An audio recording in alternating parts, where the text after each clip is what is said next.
शरणं शरणं शरणं देवी कृपाकरी पालिसु अनवरता ताये श्री गौरी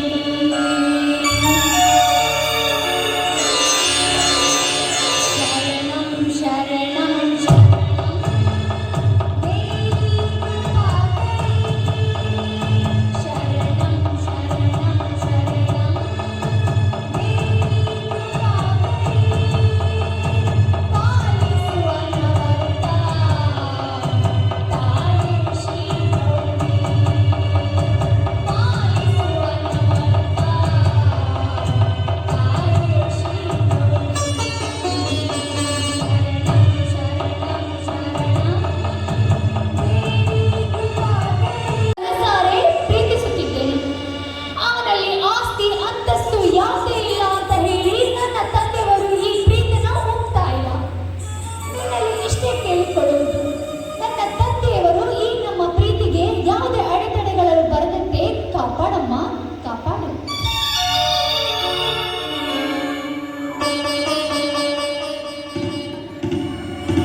ದೇವರಲ್ಲಿ ಬೇಡಿಕೊಂಡಿರುವ ವರಕ್ಕೆ ಈ ಸರಿ ನಮಗೆ ಫ್ಯಾಕ್ಟರಿಯ ಬಿಸಿನೆಸ್ಸು ಕೋಟಾನುಗಟ್ಟಲೆ ಲಾಭ ಗಳಿಸ್ತೀರಮ್ಮ. ನಿನ್ನ ಅದೃಷ್ಟದಲ್ಲಿ ನಮಗೆ ಕೋಟಿಗಟ್ಟಲೆ ಆಸ್ತಿಗಳೇ ಕಬಳಿಸಿಕೊಳ್ಳುತ್ತಿದ್ದಾರೆ. ಅದೇ ಸಂತೋಷದಲ್ಲಿ ಮಾರಮ್ಮ.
ಮಗಳೇ ಕಾವ್ಯ, ಆ ದೇವರಲ್ಲಿ ಬೇಡಿಕೊಂಡಿರುವ ವರಪ್ರಸಾದಕ್ಕೆ ನನ್ನ ಉತ್ತರವೇ ಬೇರೆಯಾಗಿದೆಯಪ್ಪ. ನಿನ್ನ ಜೀವನವೆಂಬ ನೌಕೆ ಯೌವನದ ವಾಯ ಸಮಾಜದಲ್ಲಿ ಹಾರಾಡುತ್ತಿದೆ. ಆ ಹಾರಾಟಕ್ಕೊಂದು ಹಂತ ಸಿಗಬೇಕೆಂದರೆ ಜನ್ಮ ಕೊಟ್ಟು ಲಾಲನೆ ಪಾಲನೆ ಮಾಡಿರುವ ಎಂಥವರ ಮಾತಿಗೆ ಮಾನ್ಯತೆಯನ್ನು ನೀಡಬೇಕಾಗಿದೆ. ಏಕೆಂದರೆ ಎಂಥವರು ಮಕ್ಕಳ ಸುಖ ಸಂತೋಷವನ್ನು ಕಿತ್ತುಕೊಳ್ಳುವ ಆಲೋಚನೆ ಮಾಡುವುದಿಲ್ಲಪ್ಪ. ಅಪ್ಪಾಜಿ, ಏನು ಮಾತಿನ ಅರ್ಥ? ಹಾಗಾದರೆ ನಾನು ಸುಖವಾಗಿ ಸಂತೋಷವಾಗಿ ಬಾಳ್ಬೇಕಾದರೆ ನೀವು ಇಷ್ಟಪಟ್ಟವರ ಹುಡುಗನನ್ನು ನೋಡಿದರೆ ಮಾತ್ರವೇ? ನಾನು ಇಷ್ಟಪಟ್ಟವರ ಜೊತೆ ಮದುವೆ ಆದರೆ ಸುಖವಾಗಿರಲಿಲ್ಲ ಎಂಬ ಮಾತನಾಡುತ್ತಾರೆ. ಹೌದಮ್ಮ ಕಾವ್ಯ, ಹಾ ಗುರುಗುಣ ರಾಗದಲ್ಲಿ ನೀನು ನಿನ್ನ ತಂದೆಯನ್ನು ಕಳೆದಂತೆ ಕೊಂಡಾಡುವುದು, ನನಗೆ ಸದ್ಬುದ್ಧಿಯನ್ನು ದಯ ಪಾಲಿಸುತ್ತೇವಾ ಎಂದು ಆದರೆ ನೀನು ತಿಳಿದಂತೆ ನಿನ್ನ ತಂದೆ ನಿನ್ನ ಆಸೆಗಳನ್ನು ಸಾಧಿಸುವಷ್ಟು ಕಳೆದನಲ್ಲಮ್ಮ. ಆದರೆ ಮಗಳ ಬಾಳು ಪ್ರೀತಿ ಪ್ರೇಮ ಎಂಬುವ ಉತ್ಥಾನದಲ್ಲಿ 3 ದಿನದ ಸಂತೆಯಲ್ಲಿ ವಾದ ಆರಾಧಾಗಬಾರದು ಎನ್ನುವ ಆಸೆ ನನಗಿದೆಯಪ್ಪ. ಅಪ್ಪಾಜಿ ನೋಡಿ, ನೀವು ಆಸ್ತಿ ಅಂತಸ್ತು ಗಳಿಸಿದ್ದೀರಾ, ಆದರೆ ನಾನು ಹೃದಯವಂತ ಹುಡುಗನನ್ನು ಮೆಚ್ಚಿದ್ದೇನೆ. ಅಂದ ಮೇಲೆ ನನ್ನ ಹೃದಯವಂತ ಹುಡುಗನಿಗಿಂತ ನಿಮಗೆ ಆಸ್ತಿ ಅಂತಸ್ತು ಹೆಚ್ಚಾದಂತೆ ವರ್ತಿಸುತ್ತಿದ್ದೀರಲ್ಲ, ಹೇಗೆ? ಕಾರ್ಯ ಸಾಕಷ್ಟು ಗಳಿಸಿದ್ದು ಮತ್ತಷ್ಟು ಹಣ ಇರುವಂತ ಹುಡುಗನೇ ಬೇಕೆಂದು ಬಯಸುತ್ತಿರುವೆಯಲ್ಲ. ಹಾಗಲು ಬೀರಲು ಬೆವರ ಸುರಿಸಿ ದಿನಕ್ಕೆ 2 ಹೊತ್ತು ಗಂಜಿ ಕುಡಿಸಿದ್ದರೂ ನಾನು ಒಪ್ಪುತ್ತಿದ್ದೆ. ಆದರೆ ಕಲೆ ಸಂಗೀತ ಎಂದು ಮಾಯ ಜಗತ್ತನ್ನೇ ಬೆನ್ನತ್ತಿ ದುನಿಯಲು ರಕ್ತದಲ್ಲಿ ಶಕ್ತಿ ಇಲ್ಲದ ಸಿನಿಮಾ ಹಾಡ ಮೋಡ ಎಂದು ಮಾಯ ಜಗತ್ತಲ್ಲೇ ಬೆನ್ನತ್ತಿದವನನ್ನು ನಂಬಿರುವ ನಿನ್ನ ಬದುಕು ಅದೆಲ್ಲಿ ಮಾಯವಾಗುತ್ತಿದೆಯೋ ಎನ್ನುವ ಚಿಂತೆ ನನ್ನಲ್ಲಿ ಕಾಡುತ್ತಿದೆ ಮಗಳೇ. ಅಪ್ಪ ನೋಡಿ, ಎಲ್ಲದಕ್ಕೂ ಕಾಲ ಕೂಡಿ ಬರಬೇಕಲ್ಲವೇ? ನೋಡಿ, ಅವರಿಗೆ ಈಗ ತಾನೇ ಎಷ್ಟೋ ದಿನಗಳ ಪ್ರತಿಫಲವಾಗಿ ಒಂದು ಸಿನಿಮಾ ನಿರ್ದೇಶನ ಮಾಡುವ ಅವಕಾಶ ದೊರಕಿದೆ. ಅವರು ಅದರಲ್ಲಿ ವಿಜೃಂಭಣೆಯಿಂದ ಗೆಲುವನ್ನು ಸಾಧಿಸಿ ನನ್ನನ್ನು ವಿಜೃಂಭಣೆಯಿಂದ ಮದುವೆ ಆಗುತ್ತದೆ ಎನ್ನುವ ಆಸೆ ನನಗಿದೆ. ಮಗಳೇ ಕಾವ್ಯ, ನಿನ್ನ ಒಳ್ಳೆಯದಕ್ಕೆ ಎಷ್ಟು ಹೇಳಿದರು ನಿನ್ನ ಮನಸ್ಸು ಮಾತ್ರ ಎಂಡ ಕುಡಿದ ಮಂಗನಂತೆ ಆಡಿಸುತ್ತಿದೆ. ನನಗೆ ಯಾರಿದ್ದಾರೆ ಏನಮ್ಮ? 2 ಕಣ್ಣುಗಳಂತಿದ್ದ ಅಣ್ಣ ತಂಗಿಯರಲ್ಲಿ ನಿಮ್ಮಣ್ಣ ಕುಡಿದ ದಾಸನಾಗಿ ಹಾಸ್ಟೆಲ್ ಮಾಡಿಕೊಂಡು ತೀರಿಕೊಂಡ. ಈಗ ಕೋಟಿಗಟ್ಟಲ ಆಸ್ತಿಗೆ ನೀನೊಬ್ಬನೇ ಹೊರಟಿಯಮ್ಮ.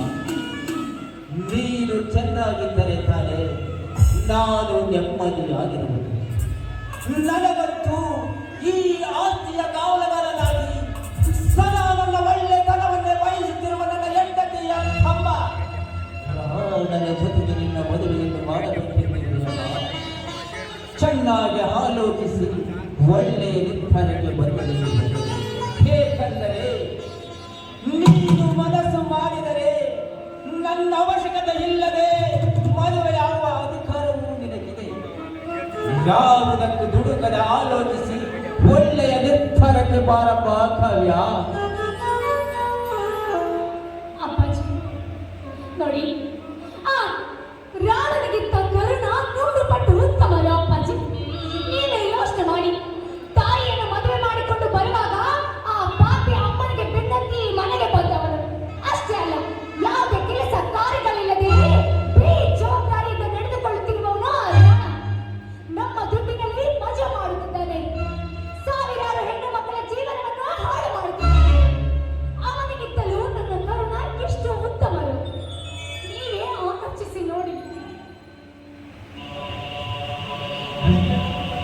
ಮಗಳೇ ಕಾವ್ಯ, ನನಗೆ ಎದರುತ್ತರವನ್ನು ಕೊಡುವಷ್ಟು ಮುಂದುವರೆದಿರುವಾಗ ನಾನು ಏನು ಮಾಡಲಿ? ನಿನಗೆ ಆ ಕರುಣನ ಮೇಲೆ ಎಷ್ಟು ನಂಬಿಕೆ ಇದೆಯೋ ಅದರ 10 ಪಟ್ಟು